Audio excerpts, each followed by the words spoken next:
देश चुनावों के दौर से गुजर रहा है। नरेंद्र मोदी की अगुवाई में एनडीए तीसरे टर्म के लिए बहुमत मिलने को लेकर आश्वस्त है। हालांकि कयासों से इतर पूरी तस्वीर 4 जून को दोपहर तक साफ हो जाएगी कि क्या नरेंद्र मोदी तीसरी दफा भी देश के प्रधानमंत्री बनने वाले हैं या नहीं। लेकिन चुनावों के नतीजे आने से पहले मोदी सरकार को एक बड़ा झटका लगा है। सरकार लगातार आर्थिक मोर्चों पर अपनी उपलब्धियों का बखान करती आई है, चाहे आत्मनिर्भर भारत हो या फिर दुनिया भर की सप्लाई चेन का भारत शिफ्ट होने की बात हो या सेमीकंडक्टर पर सरकार की दी गई 76,000 करोड़ रुपए की सब्सिडी की बात हो। हालांकि अब जो एक आंकड़ा आया है वो सरकार के लिए फिक्र की बड़ी वजह पैदा करता दिखता है।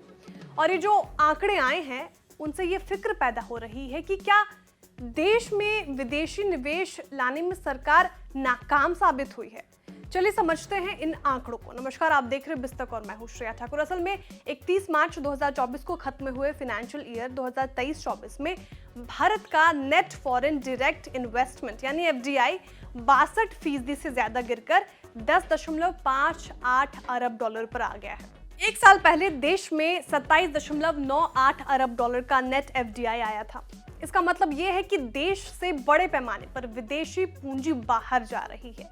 सरकार के माथे पर पसीना इस बात से भी है क्योंकि 2023-24 में नेट एफडीआई का आंकड़ा 2007 के बाद का सबसे लो लेवल है। ये आंकड़े बता रहे हैं कि न सिर्फ विदेशी निवेशक पहले के मुकाबले भारत में कम पैसा लगा रहे हैं, बल्कि वे देश से अपनी पूंजी निकाल भी रहे हैं। ऐसा तब है जबकि सरकार एप्पल से लेकर टेस्ला तक को भारत में लाने की बात कर रही है। एप्पल अपने कॉन्ट्रैक्ट मैन्युफैक्चरर्स के जरिए बड़े पैमाने पर देश में फोन बना भी रही है और उन्हें एक्सपोर्ट भी कर रही है। अगर ग्रॉस एफडीआई की बात करें तो 2023-24 में ये 71 डॉलर अरब के साथ स्टेबल नजर आता है। एक साल पहले 2022-23 में ये 71.4 अरब डॉलर के लेवल पर था। रिजर्व बैंक ऑफ इंडिया के प्रोविजनल आंकड़ों से इस बात का पता चल रहा है कि रिजर्व बैंक के आंकड़े बताते हैं कि फाइनेंशियल ईयर 2024 में भारत में एफडीआई इनफ्लो 26.55 अरब डॉलर था, जबकि आउटफ्लो 15.96 अरब डॉलर रहा था। फाइनेंशियल ईयर 2023 में देश में एफडीआई इनफ्लो 42 अरब डॉलर था, जबकि आउटफ्लो 14.02 अरब डॉलर रहा था। इतना ही नहीं, भारत में एफडीआई करने वालों का देश से पूंजी निकालना फाइनेंशियल ईयर 2024 में बढ़कर 44.40 अरब डॉलर पर पहुंच गया।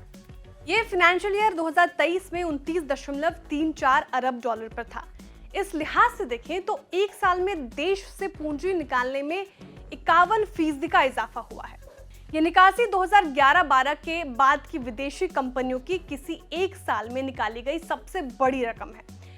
मई 2024 के लिए रिजर्व बैंक की स्टेट ऑफ इकोनॉमी रिपोर्ट में कहा गया कि देश में आने वाले एफडीआई का 60% से ज्यादा हिस्सा manufacturing, electricity, computer services, financial services, retail और होलसेल ट्रेड में आया है। यहाँ ये बात भी समझनी होगी कि आखिर वो क्या वजहें हैं जिनके चलते देश में एफडीआई में गिरावट आ रही है।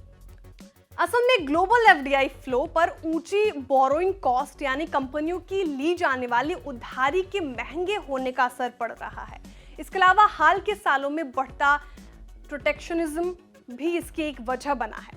हालांकि रिजर्व बैंक की रिपोर्ट में कहा गया कि इस तमाम वजहों के बावजूद भारत 2024 में सबसे ज्यादा एफडीआई वाले टॉप 10 देशों में शुमार रह सकता है। कोविड-19 के बाद से दुनिया भर के इन्वेस्टमेंट पैटर्न्स में बड़ा बदलाव दिखाई दिया है। जाहिर तौर पर ग्लोबल फैक्टर्स का असर देश में एफडीआई में गिरावट की एक बड़ी वजह बना हुआ है। हालांकि उम्मीद इस बात की है कि इस साल के आखिर में यूएस फेड ब्याज दरों में कटौती कर सकता है। इससे कर्ज सस्ते होंगे और कारोबारियों के लिए इन्वेस्टमेंट में राहत मिलेगी।